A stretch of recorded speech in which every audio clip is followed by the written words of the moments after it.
Полный разгром. Где празднуют, а где воет пропаганда.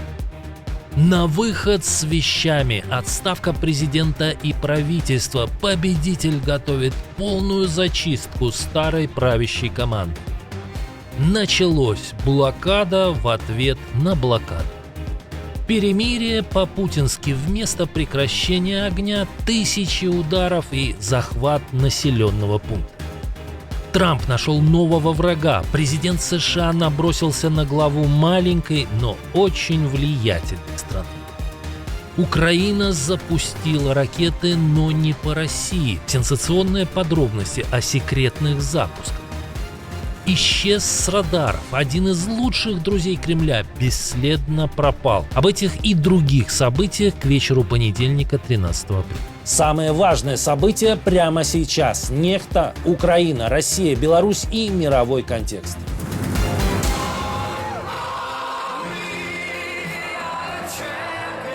Венгрия празднует, а Виктор Орбан признает поражение.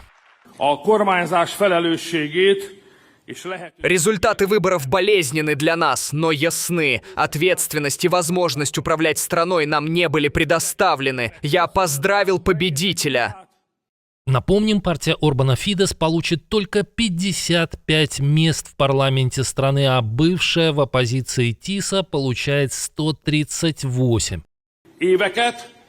Но есть одна вещь, которую должен знать каждый. Здесь и во всей стране. Мы никогда не сдадимся. Никогда, никогда, никогда. Мы никогда не сдадимся.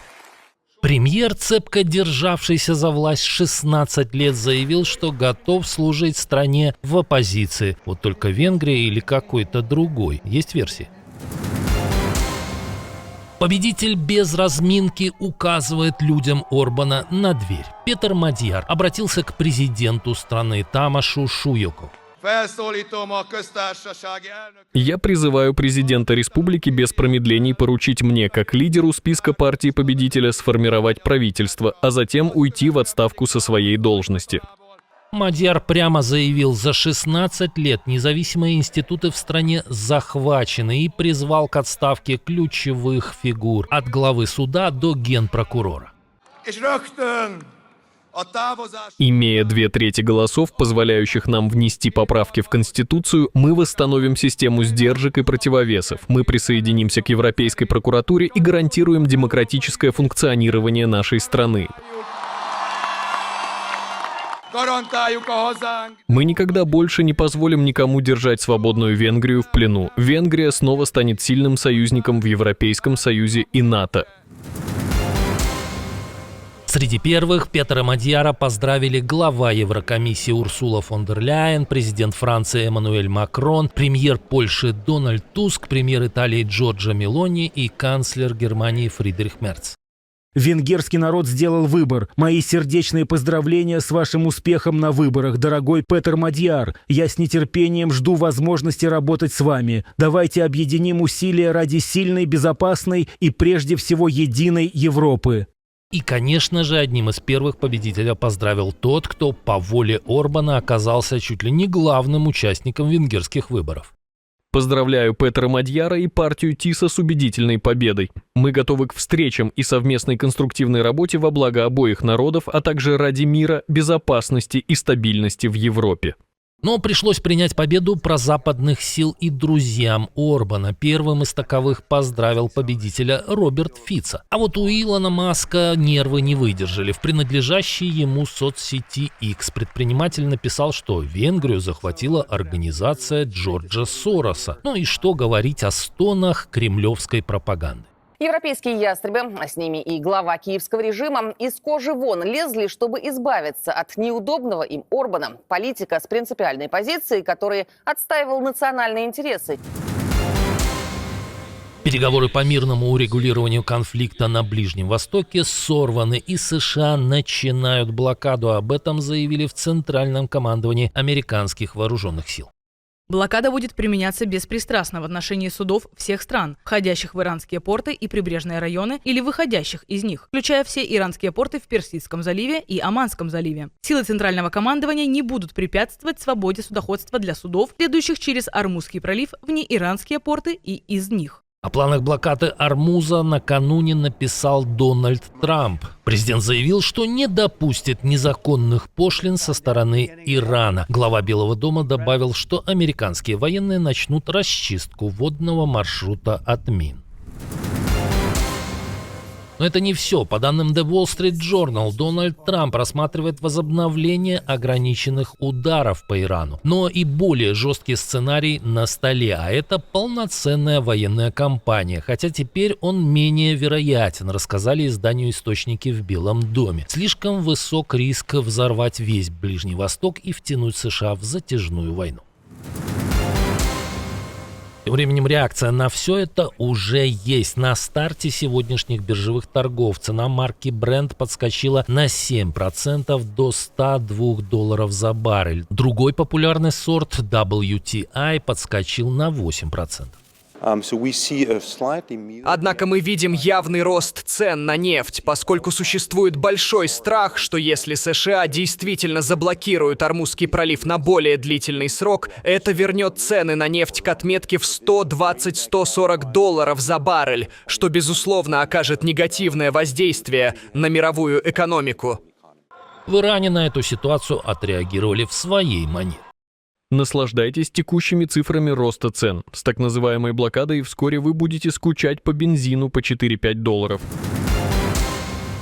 И переносимся в Украину. Тут даже временная остановка агрессии осталась только на словах. По данным Генштаба ВСУ, за время так называемого пасхального перемирия Россия нарушила режим тишины почти 11 тысяч раз. Да, ракеты «Шахеды» и «Фабы» захватчики не применяли, но в то же время зафиксировано более 1500 артобстрелов и более 9000 ударов малыми дронами. Также россияне провели 119 штурмов, давили сразу по всем основным направлениям. На Гуляйпольском оккупантам даже удалось достичь некоторого успеха. Генштаб ВСУ написал только о 12 атаках в районах Залезничного, Варваровки, Староукраинки. А вот по данным аналитиков Deep State, в результате натиска на этом участке фронта российские войска заняли Мирное.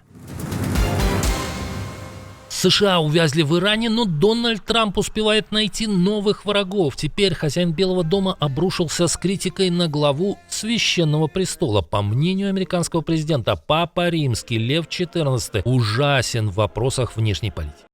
Мне не нужен папа, который считает, что иметь ядерное оружие для Ирана нормально. Мне не нужен папа, который считает ужасным, что Америка напала на Венесуэлу, страну, которая поставляла огромные объемы наркотиков в Соединенные Штаты, и, что еще хуже, сбрасывала заключенных из своих тюрем, включая убийц, наркоторговцев и преступников, в нашу страну. И мне не нужен папа, который критикует президента Соединенных Штатов, потому что я делаю именно то, для чего меня избрали. Президент США также заявил, что Лев XIV возглавил римско-католическую церковь только благодаря своему американскому происхождению и воле самого Дональда Трампа. Цитирую: «Если бы я не был в Белом доме, Лев не был бы в Ватикане». Похоже, что этот выпад Трампа был вызван призывом Папы Римского к переговорам, который прозвучал во время субботней молитвы о мире во всем мире. Хватит идолопоклонства себе и деньгам, хватит демонстрации власти, хватит войны. Наши люди во главе одной из самых крутых спецслужб в мире. Легендарный Моссад возглавит уроженец Беларуси. Роман Гофман официально назначен главой израильской разведки. Решение подписал Биньямин Нетаньяху. Должность уроженец Мозыря вступит в начале июня. Гофман переехал в Израиль подростком, прошел бронетанковые войска и дорос до генерал-майора. В 2019 году стал первым представителем Большой Алии с таким званием. В 2023 был ранен в боях с Хамас. Пока Россия с каждым годом все больше запускает ракет по соседям и все меньше в космос, освоением околоземного пространства занялась еще одна страна, и это Украина. Практически военную тайну в интервью РБК Украины раскрыл народный депутат Федор Венеславский. Это уникальная ситуация для страны, которая находится в состоянии полномасштабной войны. То есть Украина уже имеет технические возможности противодействовать подобным средствам нападения врага и поражать их в космосе. По словам депутата, в стране освоением космоса занимается довольно специфическое ведомство Главное управление разведки. По свидетельству Венеславского было уже как минимум 2 запуска. Первый выше 100 километров, второй на 204.